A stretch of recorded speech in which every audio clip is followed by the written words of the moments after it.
buenas noches a toda la teleaudiencia de la Mesa Redonda. Estamos comenzando la semana, este 2 de marzo del año 2015, y les propongo en el programa de hoy quedarnos en nuestra región. Estaremos analizando, la noticia que más fue difundida por nuestros medios este fin de semana, una de ellas, Tabaré Vázquez, otra vez presidente de Uruguay. A la toma de posesión asistieron varios mandatarios latinoamericanos, entre ellos nuestro presidente Raúl Castro Ruz. Ese será nuestro primer momento y estaremos analizando este tema, este impacto, esta noticia, con Lázaro Barredo, habitual panelista de nuestra Mesa Redonda y periodista de la revista Bohemia. También tendremos la sección de la esquina con el periodista Reinaldo Taladrid, y nuestros últimos minutos los estaremos dedicando a Venezuela, donde la derecha y sus aliados externos no cesan en sus intentos de derrocar al presidente Nicolás Maduro. Estas son nuestras propuestas para este lunes. Por favor, quédese con nosotros. Y vamos con nuestra noticia del día, que por supuesto es una de las noticias yo creo que más esperada las últimas semanas, los últimos meses. El pasado 28 de febrero, nuestro siempre comandante en jefe Fidel Castro Ruz recibió a los 5 héroes cubanos y escribió un artículo titulado 5 horas con los 5, que le vamos a dar lectura ahora mismo y que ha sido publicado en diferentes medios de la prensa nacional. Dice Fidel: los recibí el sábado 28 de febrero, 73 días después que pisaron tierra cubana. 3 de ellos habían consumido 16 largos años de su más plena juventud al respirar el aire húmedo, maloliente y repugnante de los sótanos de una prisión yanqui, después de ser condenados por jueces venales. Otros 2, que igualmente trataban de impedir los planes criminales del imperio contra su patria, fueron condenados también a varios años de prisión brutal. Los propios organismos de investigación, ajenos por completo al más elemental sentido de la justicia, participaron en la inhumana cacería. La inteligencia cubana no necesitaba en absoluto seguir los movimientos de un solo equipo militar de Estados Unidos, porque ésta podía observar desde el espacio todo lo que se movía sobre nuestro planeta a través de la base de exploración radioelectrónica Lourdes, al sur de la capital de Cuba. Este centro era capaz de detectar cualquier objeto que se moviera a miles de millas de nuestro país. Los 5 héroes antiterroristas, que nunca hicieron daño alguno a Estados Unidos, trataban de prevenir e impedir los actos terroristas contra nuestro pueblo, organizados por los órganos de inteligencia norteamericanos que la opinión mundial sobradamente conoce. Ninguno de los 5 héroes realizó sus tareas en busca de aplausos, premios o gloria. Recibieron sus honrosos títulos porque no lo buscaron. Ellos, sus esposas, sus padres, sus hijos, sus hermanos y sus conciudadanos tenemos el legítimo derecho a sentirnos orgullosos. En julio de 1953, cuando atacamos el Moncada, yo tenía 26 años y mucho menos experiencia que la que ellos demostraron. Si estaban en Estados Unidos, no era para hacer daño a ese país o tomar venganza por los crímenes que allí se organizaban y abastecían de explosivos contra nuestro país. Tratar de impedirlos era absolutamente legítimo. Lo principal a su llegada era saludar a sus familiares, amigos y al pueblo, sin descuidar un minuto la salud y el riguroso chequeo médico. Fui feliz durante horas ayer. Escuché relatos maravillosos de heroísmo del grupo presidido por Gerardo y secundado por todos, incluido el pintor y poeta al que conocí mientras construía una de sus obras en el aeródromo de Santiago de Cuba. Y las esposas, los hijos e hijas, las hermanas y madres, ¿no los va a recibir también a ellos? Pues también hay que celebrar el regreso y la alegría con la familia. Ayer, en lo inmediato, quería intercambiar con los 5. Durante 5 horas ese fue el tema. Dispongo desde ayer, afortunadamente, del tiempo suficiente para solicitarles que inviertan una parte de su inmenso prestigio en algo que será sumamente útil a nuestro pueblo. Fidel Castro Ruz, marzo 1 de 2015, 10 y 12, pasado meridiano. Esta ha sido nuestra noticia del día. Vamos a pasar ya a nuestros temas en la tarde de hoy.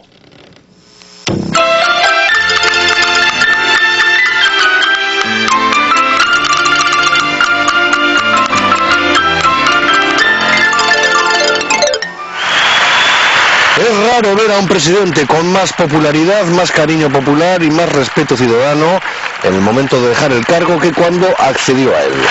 Es el caso poco corriente de José Mujica ayer en la Plaza de la Independencia de Montevideo. El veterano político pasó la banda presidencial a su sucesor al frente del gobierno de Uruguay, Tabaré Vázquez. En las calles de la capital miles de personas dieron la bienvenida a Vázquez y despidieron a Mujica. Porque nos dejaron un país destruido, un país hecho pedazos, sin trabajo, con gente pasando hambre, y en 15 años, en 10 años, porque todavía recién vamos a empezar los 15, en 10 años este gobierno son mucho más que cualquier otro. Y porque grande es el Pepe y grande es Tabaré. ¡Vamos, Pepe y Tabaré! Pues Mujica termina una de las presidencias más carismáticas de Latinoamérica de estos últimos 5 años y sin duda la que más frases ha producido. Con una de ellas, cuando la prensa le interrogaba sin cesar sobre su manera de vivir espartana, respondía: no soy pobre, soy sobrio, liviano de equipaje, vivir con lo justo para que las cosas no me roben la libertad. Bueno, pero antes de comenzar nuestro diálogo con Lázaro, vamos hasta Montevideo vía telefónica. Ahí tenemos contacto con Bárbara Betancur, enviada de la radio cubana a la toma de posesión de Tabaré Vázquez. Bueno, Babi, deben ser sobre algo más de las 10 de la noche en Montevideo. Un saludo para ti. Sí, como no, un saludo para ti, para Lázaro, para toda la audiencia, por supuesto, para todos los que han preferido conectarse con la mesa redonda. Y son 3 horas de diferencia, aquí pasan de las 10 de la noche y es una jornada que ha sido bastante larga. Bueno, cuéntanos de esa jornada. Cuéntanos de esa jornada precisamente, de lo que ha desarrollado, las actividades que ha desarrollado en el día de hoy el presidente cubano Raúl Castro en Uruguay. Como no, con mucho gusto, y te decía que justamente había sido una jornada bastante larga, porque todavía ahora mismo está reunido con un grupo de integrantes del Partido Comunista. Está en una conversación que se lo pidieron y ya llevan varias horas reunidos, pero en la mañana estuvo reunido con el presidente Tabaré Vázquez. Es muy significativo que en el primer día de trabajo del presidente de la República Oriental del Uruguay lo dedicara justamente a encontrarse con Raúl Castro y la delegación que le acompañó a su toma de posesión. Fue en la residencia oficial de Suárez, así se llama esta residencia que está enclavada en lo que fuera un jardín botánico, y que a diferencia de otros primeros mandatarios, tanto Tabaré Vázquez como su antecesor, y que también fue en un momento su sucesor, José Pepe Mujica, destinaron únicamente para las actividades oficiales porque prefirieron seguir viviendo en sus respectivas casas. Y escuchaba el final de ese reportaje que hablaba de la chacra a donde debió visitarlo el antiguo rey de España, Juan Carlos. Él dice que para ver algo que a lo mejor el rey nunca había visto, la modestia con que puede vivir un jefe de Estado. Pero a lo que estábamos, el encuentro concluyó después de prácticamente más de 3 horas de intercambio. También de una parte estuvieron reunidos los integrantes de la delegación cubana con integrantes del gabinete de gobierno de Tabaré Vázquez, que ocupan responsabilidades afines, porque hubo un repaso de las posibilidades que se brindan mutuamente los dos países para la cooperación. Al término de este encuentro hubo un comunicado en el que ambas partes se comprometieron a seguir avanzando en una agenda bilateral que sea cada vez más amplia y dinámica en función de sus intereses y necesidades. Reconocieron la necesidad de profundizar y ampliar las relaciones comerciales y de incrementar las inversiones. Constataron el excelente nivel de las relaciones diplomáticas entre los dos países, así como el fortalecimiento y la ampliación de los vínculos bilaterales que no hacen más que seguir los nexos históricos de fraternidad y solidaridad que han ido tejiendo a lo largo de la historia los pueblos cubanos y uruguayos. Y también reconocieron logros en materia de cooperación e identificaron nuevos objetivos en materia de formación y capacitación de recursos humanos. Ya se sabe que desde el año 1961 se han ido graduando en Cuba prácticamente más de 800 uruguayos en diferentes carreras universitarias. Ahora mismo hay una buena cantidad de ellos, más de 230, que se están formando en nuestros centros de enseñanza superior. Las prestaciones de salud, ya hay una experiencia común con la Operación Milagro, que ha devuelto la vista a más de 50.000 personas y consultado a más de 130.000. En materia de desarrollo social, Cuba participó en el primer... Este es ministerio, el de Desarrollo Social, que lo creó el Frente Amplio en su primer gobierno, que fue justamente el de Tabaré de 2005 a 2010. Y también, bueno, intercambio en materia de ciencia y tecnología. Fueron los aspectos fundamentales que trabajaron y con miras a la integración regional, la necesidad de cuidar y fortalecer la CELAC, de otros mecanismos que le tributan al mismo funcionamiento de la CELAC y en los que Uruguay tiene particular incidencia, como Mercosur, como UNASUR. De todo esto estuvieron hablando y bueno, les digo que ahora está reunido con integrantes del Partido Comunista, pero con independencia de eso, la vida aquí siguió su rumbo. Hoy ya comenzaron a tomar posesión los integrantes del gabinete que formó Tabaré Vázquez, pero para que lo acompañe en este segundo mandato de 5 años.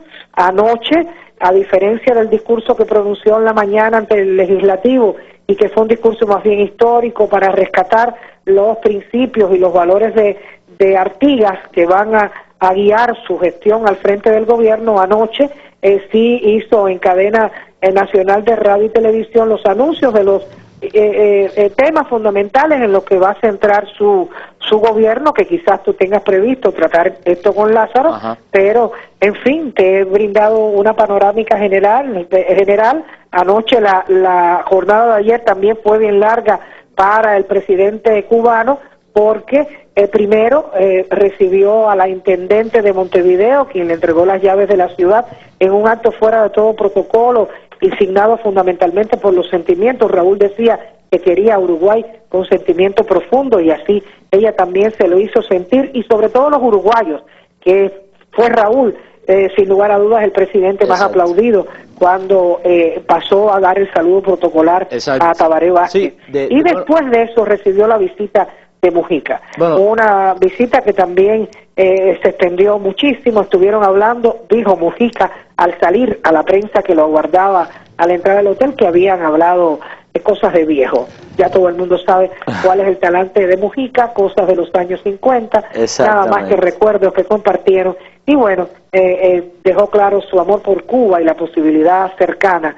de que nos visite nuevamente. Fueron los momentos fundamentales desde anoche hasta este minuto de lo que está cumpliendo aquí en la capital de la República Oriental del Uruguay el presidente cubano. Oliver. Bueno, Babi, muchas gracias por haber dedicado unos minutos de tu noche acá a informarnos acá a los participantes de la mesa redonda y también a todos los televidentes. Seguiremos escuchando tus reportajes por la radio. Muchas gracias, Babi. Bueno, gracias a ustedes. Un abrazo.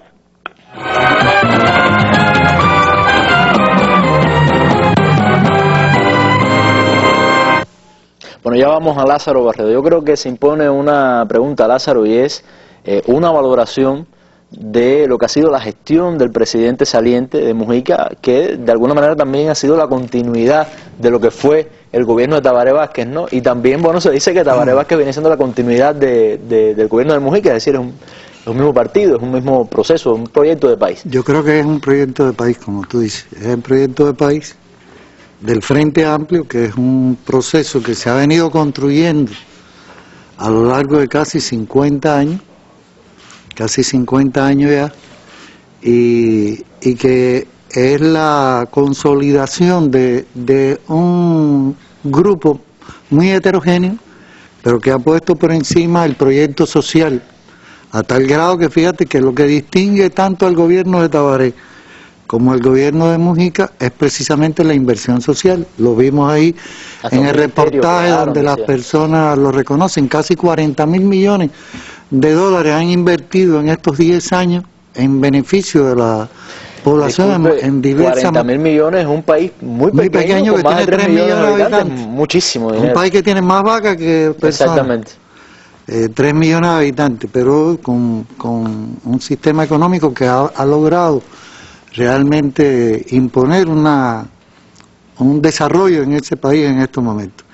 Mujica es considerado por algunos, alguien lo llamó una vez el conde de Montecristo, es como el Edmundo Dantes, que estuvo en la prisión, una prisión muy difícil, muy horrenda, en condiciones realmente monstruosas, 13 años, después de haber sido comandante guerrillero del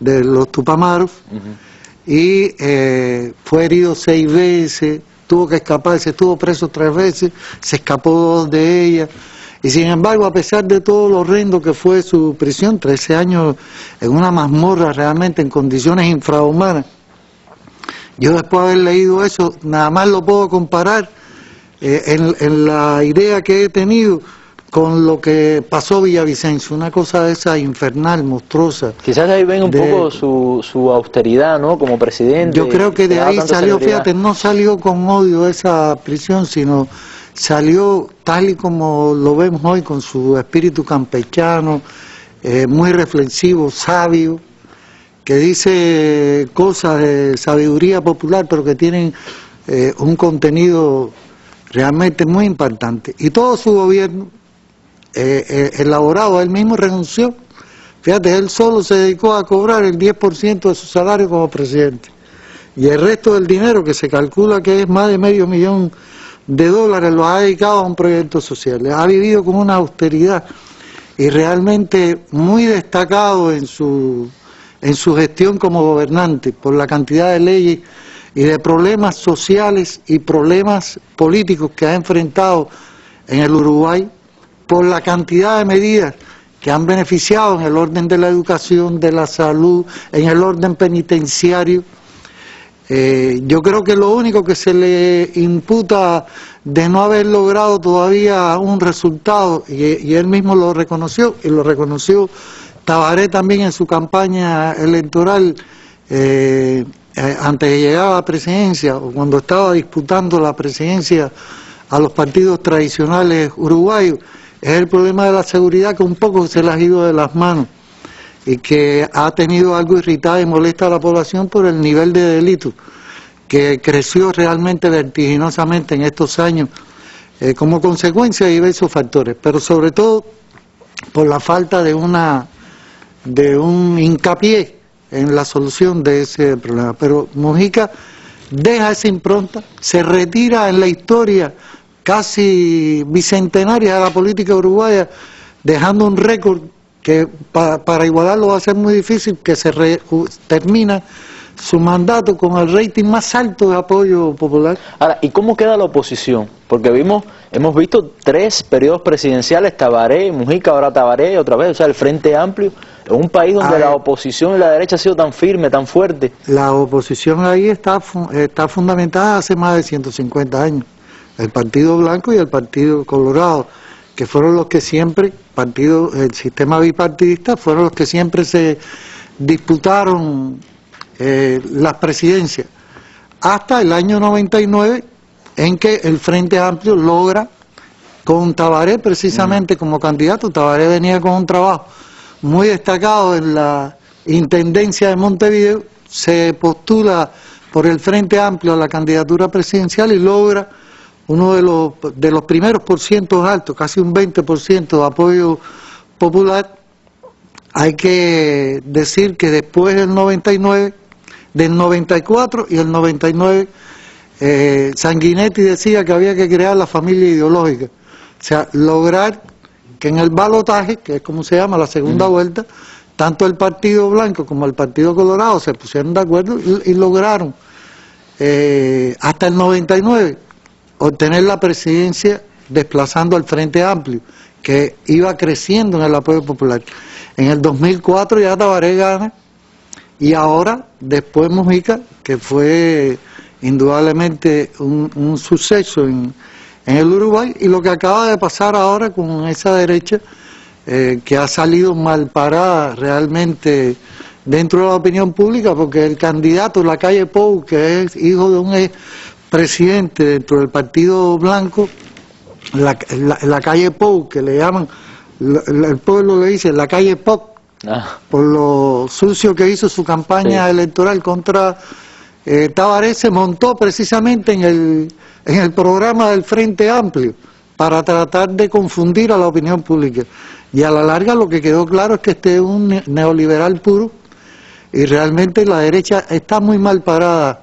Ahora vienen las elecciones para las intendencias, y se está planteando que por primera vez tanto el Partido Blanco como el Partido Colorado van a hacer una concertación copiando lo que pasó con algunos partidos en Chile para ver si con la concertación logran apropiarse de la Intendencia de Montevideo y crear entonces una base de apoyo para las próximas elecciones presidenciales. Sí, que en un país de poco más de 3 millones de personas, la capital es fundamental, se proyecta políticamente. Entonces, 1,5 millones tiene la capital. Ahora, quiero hacerle una pregunta, porque Babi nos hablaba en su reporte sobre las actividades que ha tenido Raúl en el día de hoy, cómo fue el presidente más aplaudido. Vimos por la televisión el afectuoso saludo que le dio Tabaré después de asumir el cargo. Es decir, se refleja con esta visita de Raúl una relación histórica, Lázaro, que tiene sus antecedentes hace muchos años atrás.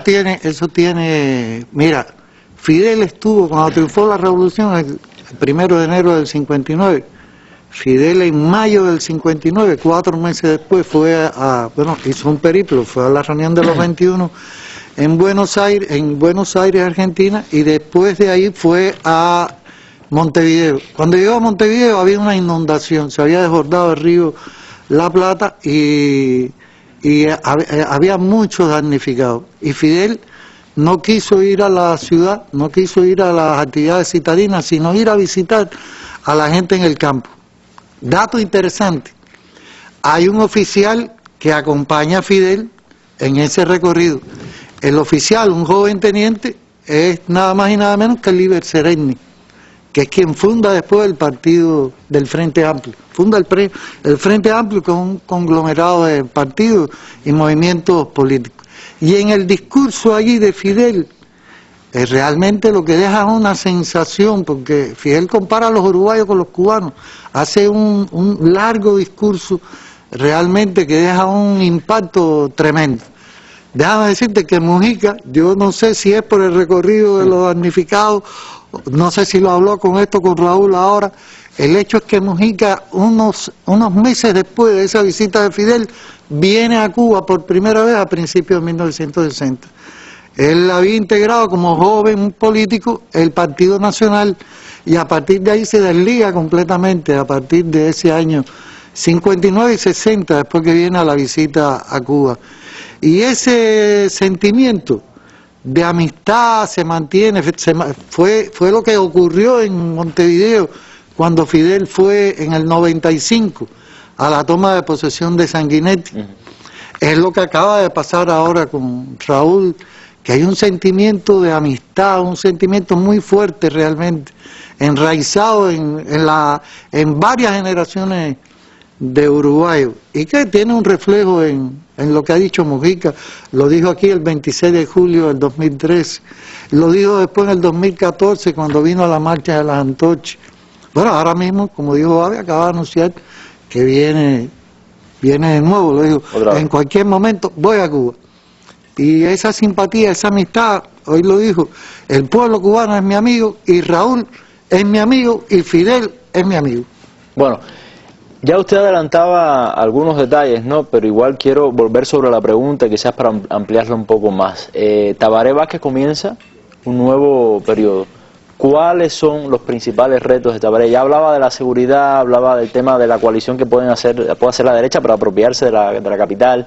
Yo creo que el Tabaré ha dicho que va a seguir el mismo programa que comenzó él en el 2004, que siguió Mujica, y que él va a hacer una prolongación de afianzar mucho más todos los proyectos sociales y de desarrollo económico que tiene el país y mantener la misma filosofía política. El reto mayor que él tiene es lograr la consolidación de un grupo de aspectos que tienen que ver con el tema del delito y la seguridad, que te insisto, es un fenómeno. Fíjate, a tal grado llega que la derecha quiso presentar poco antes de las elecciones un proyecto de ley para bajar la edad penal de 18 a 16 años y que no fue aprobado.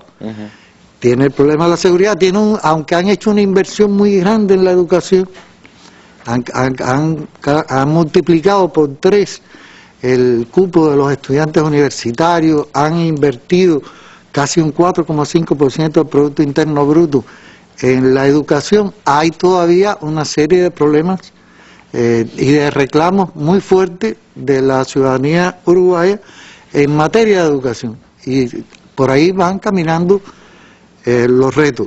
Elemento interesante, no hacer un gobierno excluyente. Yo creo que eso es una característica positiva que muchos medios, incluso los propios medios de la derecha en Uruguay lo reconocen.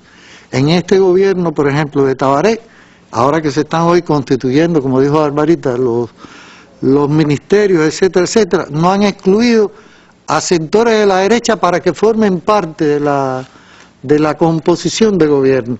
Y yo creo que eso es importante porque es una manera realmente de ir logrando consenso en el proyecto principal que tiene el Frente Amplio, que es profundizar, resolver los problemas todavía de la inversión social, porque todavía tienen problemas con la pobreza, problemas con la vivienda, problemas con el beneficio de la vida del país en una población que, como hemos dicho, no es grande, tiene muchas materias primas y sobre todo la producción cárnica, que es uno de los, y lechera, que es uno de los elementos principales que tiene Uruguay, pero que necesita realmente resolver los problemas de la marginación social para lograr indicadores de desarrollo superior. Y en eso es lo que se están planteando. Yo vi el programa de gobierno que se publicó hoy, tiene, imagínate, como 10 cuartillas, son como 90 puntos,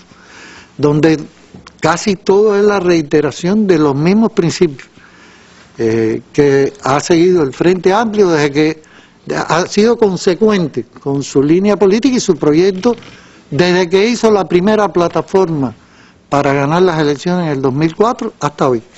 Bueno, Lázaro, muchas gracias por su participación acá y por su explicación en la mesa redonda, muy interesante, sobre todo la anécdota de la visita de Fidel en el año 1959, la sacó debajo de la manga, me lo dijo antes de comenzar la mesa. Sí, exactamente. Bueno, muchas gracias y bueno, sobre todo el tema muy importante, un país que a pesar de ser tan pequeño, se ha sabido colocar muy bien, sobre todo en este proceso de integración latinoamericana. Los discursos de Mujica han sido célebres. Nosotros vamos a continuar con nuestra mesa redonda.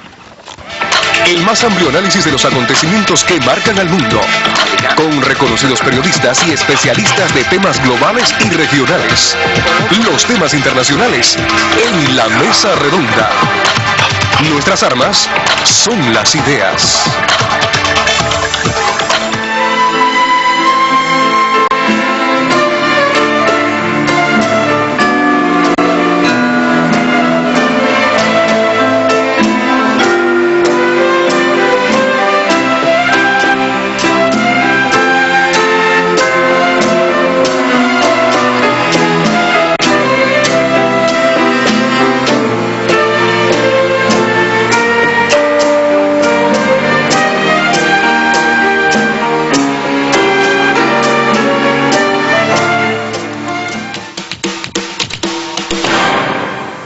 Bueno, y démosles ya las muy buenas noches al periodista Reinaldo Taladrí, que ya guarda en su esquina hoy con un tema seguro muy interesante también. Veamos.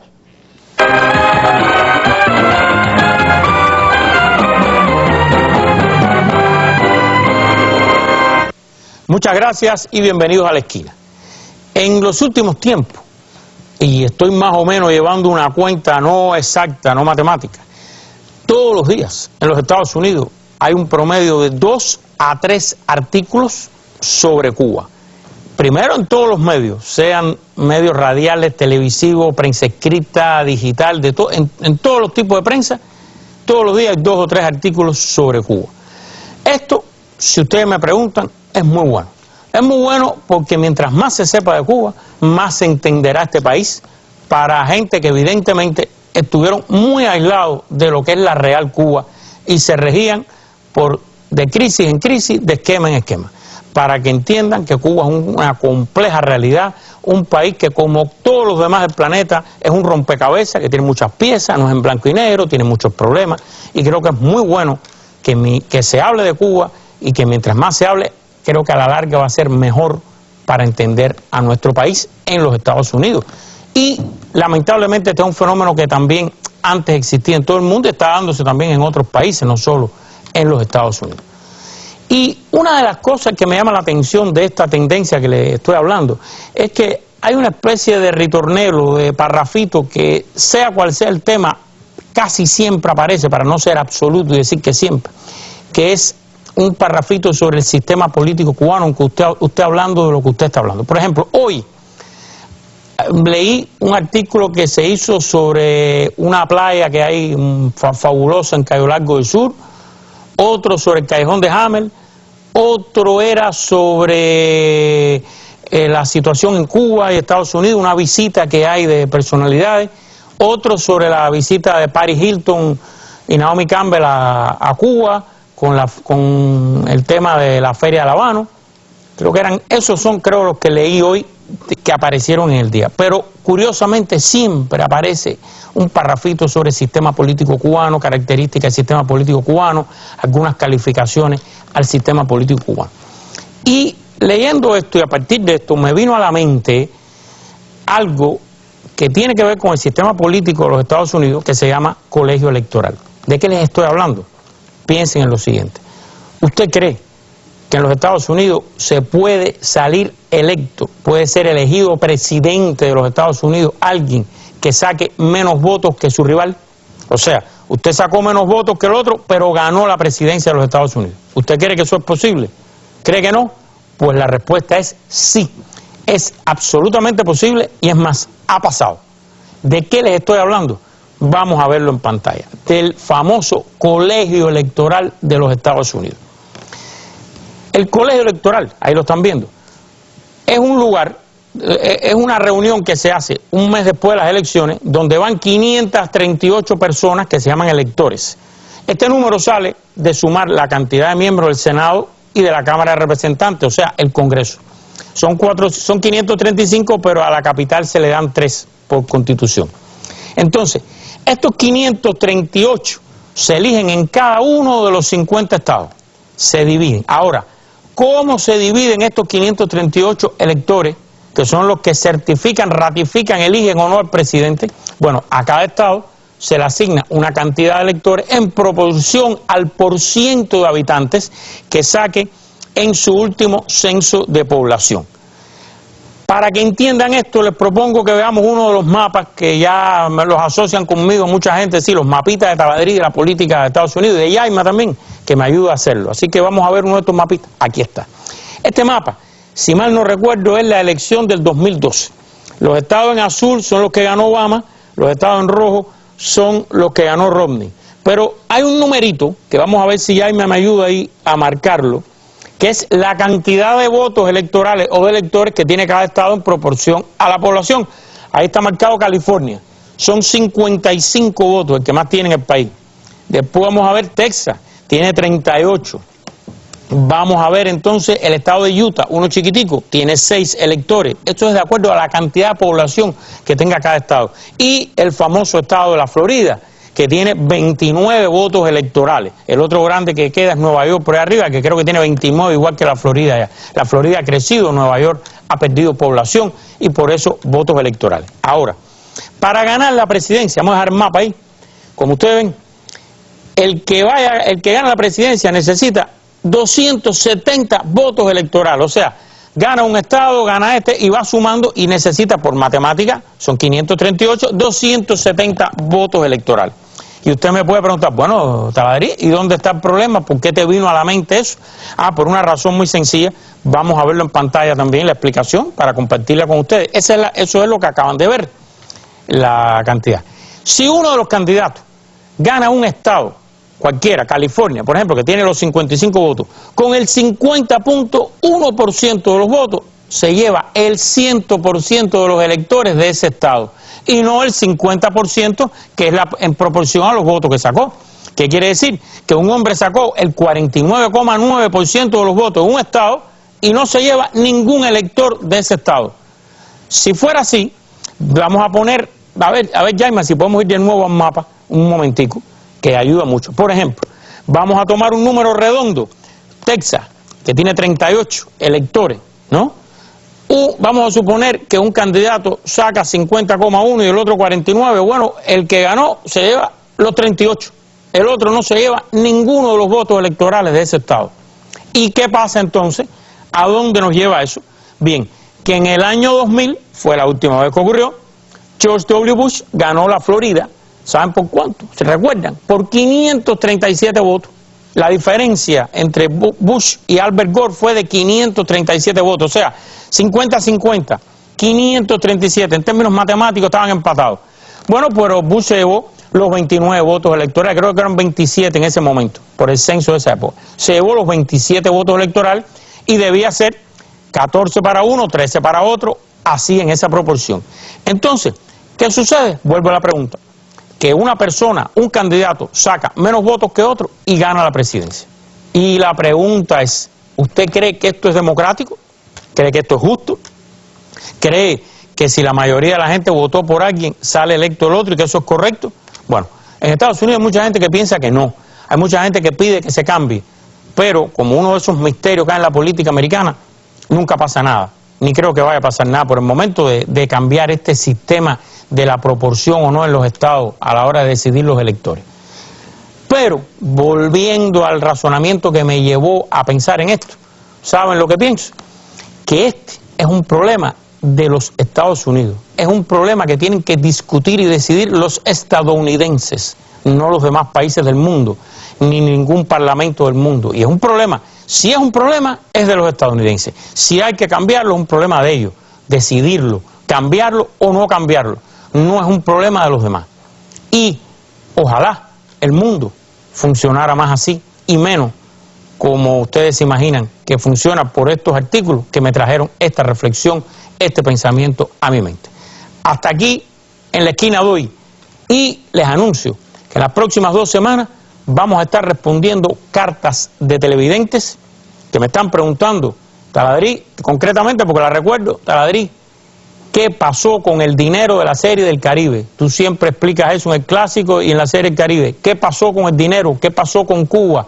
¿Qué pasa con esto? Pues bien, les vamos a estar explicando esto, les vamos a mostrar documentos originales y además voy a responder también otro televidente, que es una frase muy común que usted oye, que dice, ¿por qué no acaban de dejar que los peloteros cubanos jueguen en Estados Unidos? Esos 2 temas en las próximas 2 semanas en la esquina. Termino y regreso con Oliver a la mesa.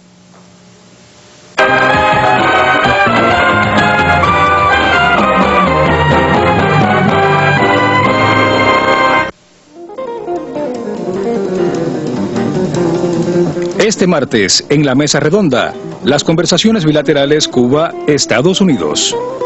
Sobre los resultados de la segunda ronda de conversaciones bilaterales y otros asuntos de interés relativos al proceso de restablecimiento de relaciones entre Cuba y Estados Unidos, conversará este martes la Mesa Redonda con la compañera Josefina Vidal, jefa de la delegación cubana a esas conversaciones. Cuba Visión Internacional y Radio Habana, Cuba, transmitirán este programa desde las 7 de la noche y el canal educativo lo retransmitirá al final de su emisión del día.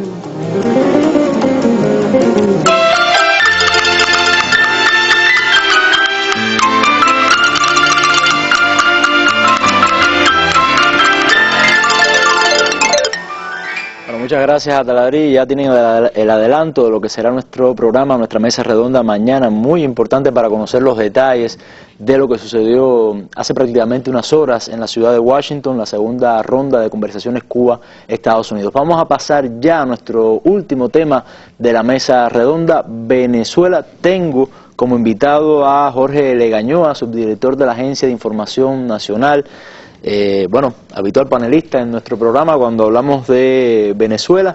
Y yo les propongo comenzar, a Jorge y también a los televidentes, comenzar con un reportaje sobre las últimas medidas tomadas por el presidente Nicolás Maduro respecto a sus relaciones con Estados Unidos, y esto nos servirá de base entonces para nuestro análisis. Veamos. Le he dado la orden a la canciller de la República que proceda de inmediato a notificar a todos los funcionarios de la Embajada de Estados Unidos en Venezuela que deben regirse por el artículo 41.2 y se acabaron las reuniones conspirativas en Venezuela de esos funcionarios. Que en uso de las atribuciones que me da la Constitución y la ley, he decidido una lista de prohibición para para que no se le otorgue visas y no puedan venir jamás a Venezuela, de un conjunto de jefes políticos de Estados Unidos que han violado los derechos humanos, bombardeando al pueblo de Irak, al pueblo de Siria, al pueblo de Vietnam. Una lista antiterrorista que va a ser encabezada por George W. Bush, Dick Cheney, el jefe de la CIA George Tenet, el congresista ultraderechista Bob Menéndez, por Marco Rubio, por la loba Ileana Ros-Letinem, por Mario Díaz Balar, no podrán ingresar a Venezuela por terroristas. ¡Fuera de aquí, terroristas! Y hemos capturado a algunos estadounidenses en actividades enmascaradas. ¿Cómo es que se llama eso en jerga militar? En actividades encubiertas, espionaje, tratando de captar gente en pueblos de la costa venezolana, en algunos caseríos, tratando de captar gente. En el Táchira capturamos a un piloto de avión estadounidense de origen latino con documentación de todo tipo, y está declarando.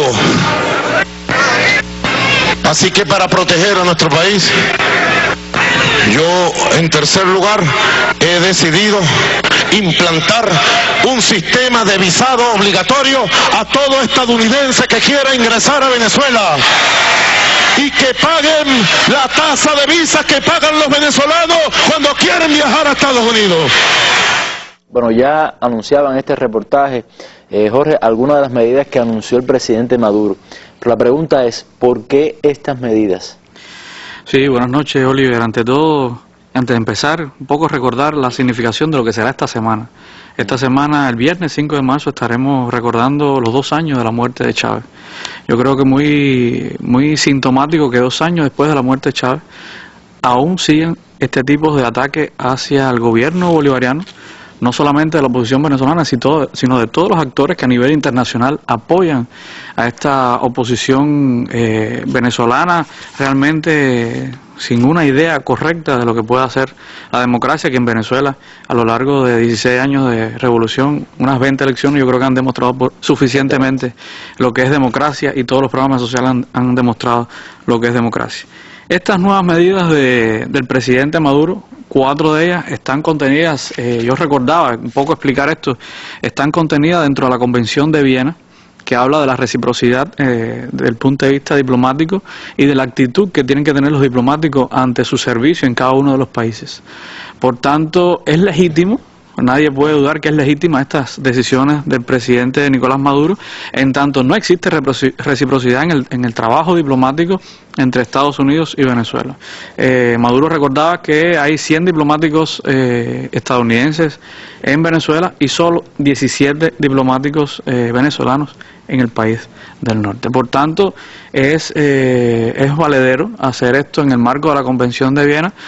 Y también el tema de las sanciones a personas de Estados Unidos. Recordemos que esta es una respuesta a todo lo que ha hecho el gobierno de Estados Unidos contra Venezuela. Hay un grupo de funcionarios grande en esa lista. Hay algo interesante.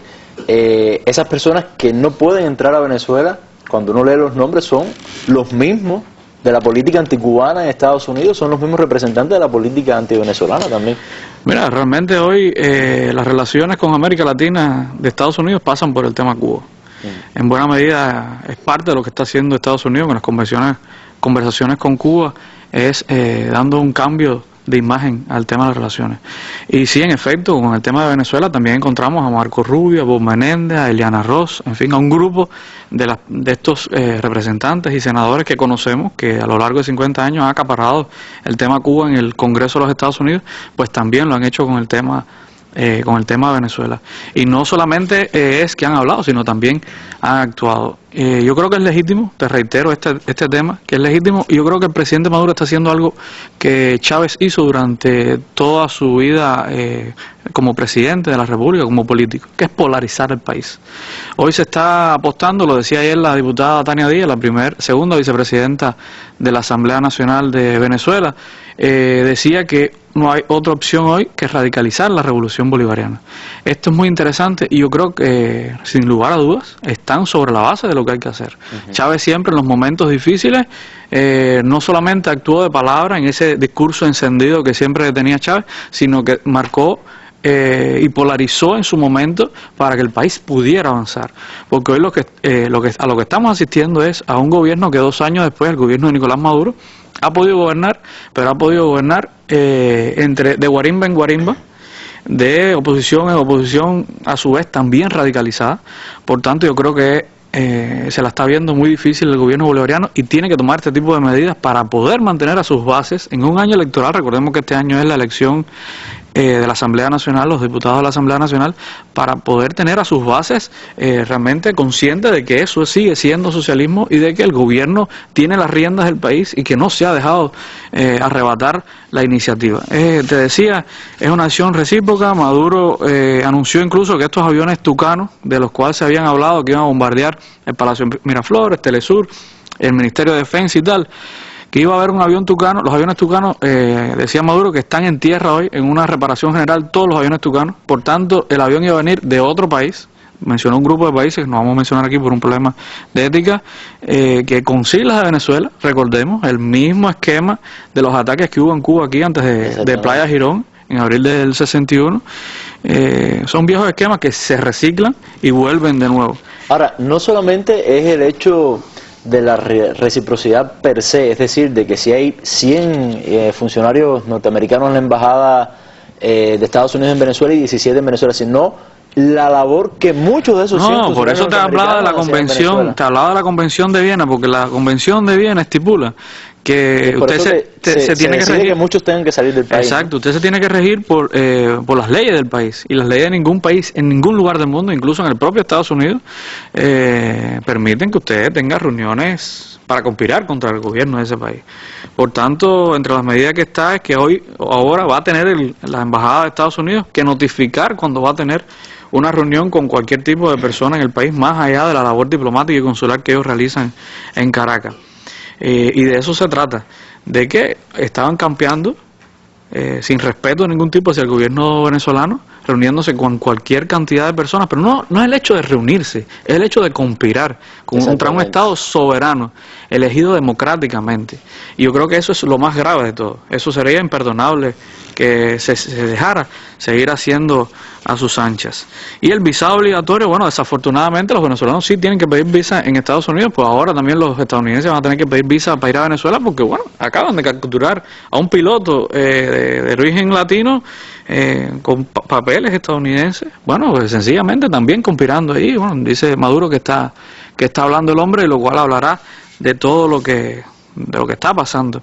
Yo creo que ahí te iba a mencionar a Capriles, ¿no? Capriles decía hoy que hay que escuchar el llamado del Papa Francisco que hizo en el día de ayer a la calma, al entendimiento, a la paz, y eso está muy bien, pero una de las cosas que dice el Papa Francisco es llamemos a la paz. Pero todavía nadie en la oposición venezolana se ha parado y ha dicho, bueno, la responsabilidad es mía, como hizo Chávez en el 92. Este intento de golpe de Estado lo organicé yo, lo hice yo, lo financié yo. Todavía no hay nadie, todo el mundo dice, no, fue otro. Realmente las palabras de Capriles, tomando en cuenta su historia y su historia reciente, son irrespetuosas, para no decir cínicas. Ahora, esa derecha venezolana, esos vínculos de la derecha venezolana con Estados Unidos, y creo que eso también responde un poco a estas medidas de Maduro, son históricos también, Jorge. Estamos hablando de muchos años, ¿no? A ver, estamos hablando que la revolución triunfó en el 98 y desde el 99 hasta el día de hoy, o sea, 16 años, lo que se ha vivido es ataque constante al gobierno. Te decía que no han dejado gobernar a Maduro. Lo que está buscando una vez más es colmar la copa del venezolano, la famosa tormenta perfecta de la que ha estado hablando.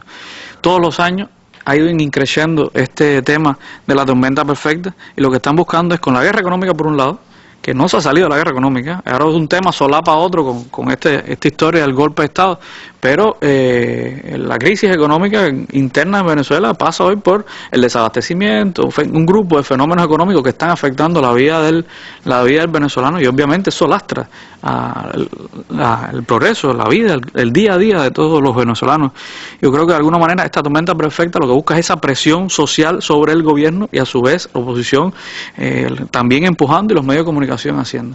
Ahora, hace unos días fue arrestado Antonio Ledesma, un personaje tristemente célebre, como se dice, de la política venezolana, que fungía como alcalde mayor.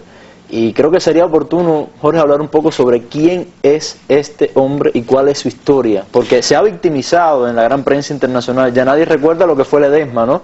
Pero hablemos sobre él. Mira, Ledesma es uno de los personajes de la política venezolana que a lo largo de los años, décadas, estamos hablando de la Cuarta República, ha estado en todos los gobiernos adecocopayanos, estuvo, como dirían aquí, en el hit parade, aportando toda esa carga negativa neoliberal al pueblo venezolano. Ledesma ahora, y lo interesante de todo esto es que alrededor de Ledesma y de Leopoldo López van a tratar de victimizarlos, ya lo están haciendo, ya están apelando a la OEA una vez más, al Banco Mundial, al FMI, incluso estaba la dirección de los copellanos en Estados Unidos buscando un paquete financiero neoliberal, obviamente, para Venezuela. Y esto se enmarca en esto que te decía, es que van a tratar de buscar alrededor de Ledesma y de Leopoldo López, victimizarlos una vez más, porque según ellos siempre la cárcel curte a los ¿cómo se llama? A los opositores, y bueno, de ahí siempre sale un candidato fortalecido, vigoroso, creíble de alguna manera. Lo cierto es que esto hasta el día de hoy no les ha dado resultado. Capriles estuvo preso 3 meses y realmente logró mover sobre la base, como mismo ahora pasado en Uruguay, montándose en la plataforma chavista, bueno, pues defender ese tema. Nada, las encuestas están diciendo que ahora mismo, si fueran las elecciones hoy en Venezuela, el 43% de los votos, en el caso de las diputadas de la Asamblea Nacional, sería para el chavismo y solamente el 31% para la oposición. Aún así, toda la media que está haciendo la campaña internacional... Hay un por ciento indeciso elevado. Alrededor del 24%, 24% está dando Interlace hoy por la mañana. Pero este 24% se mueve por alrededor de la cifra que del promedio de los votantes venezolanos. Y desde el punto de vista económico, bueno, pues el petróleo volvió a bajar la semana pasada. Este es otro tema, de $50 la semana anterior, bueno, bajó a 48 esta semana. Va promediando este año los $41 contra los 88 que promedió el año pasado y los 98 que promedió en el 2013. Esto va a marcar la economía venezolana. Hay un grupo de paquetes de medidas que se han ido tomando, pero habrá que esperar cómo se desenvuelve la economía venezolana. Ahora, hay un tema importante en todo esto con respecto a Venezuela, que ha sido la solidaridad latinoamericana. O sea, hemos podido ver en las crisis en Venezuela, con lo mismo que se ha sucedido en Argentina y en muchos otros países, lo importante para, vamos a decir, la estabilidad nacional de los países, esa solidaridad latinoamericana, esa nueva América Latina que está surgiendo. ¿Y cómo se ha expresado en el caso de Venezuela ahora con estos últimos acontecimientos? Bueno, pues de la semana pasada ha habido muestras de solidaridad de todos tipos. Una declaración del Ministerio de Relaciones Exteriores, el presidente Evo Morales hace algunas horas estuvo hablando, acusando a Estados Unidos de lo que está haciendo en Venezuela. Correa también se ha pronunciado, la presidenta Cristina Fernández de Kirchner también. Y no solamente los presidentes, cuando uno va a los países y conversa con la gente, bueno, pues siente a Venezuela en sus venas, la solidaridad con todo, con Venezuela que es Chávez, siempre donde quiera que tú te encuentres menciona a Venezuela, dicen Chávez, chavismo, ahí estamos con ellos, fuertes, restiados. Y esta semana, bueno, veremos también un poco de esa solidaridad en el marco de los 2 años de la muerte de Chávez, como te decía al principio, porque la gente sigue llorando a Chávez desde su pensamiento.